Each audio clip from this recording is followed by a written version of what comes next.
There are several effective ways you can get rid of hiccups. Start by using simple controlled breathing techniques.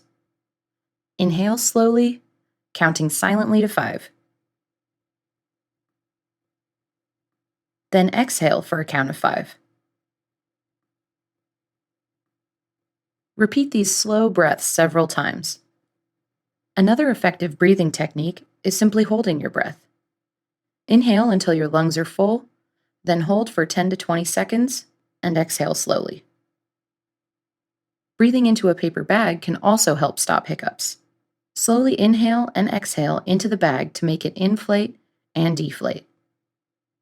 Don't use a plastic bag for this, and stop if you feel lightheaded.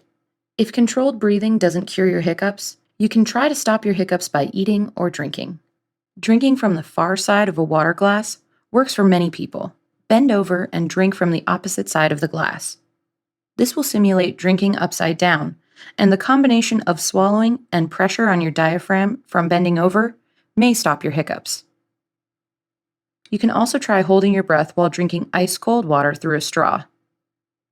If you don't have a straw handy, just take a few small sips from a glass while holding your breath. Some strongly flavored foods can get rid of hiccups as well. Take a spoonful of sugar in your mouth and hold it there for 5 to 10 seconds. Then follow with a big sip of water.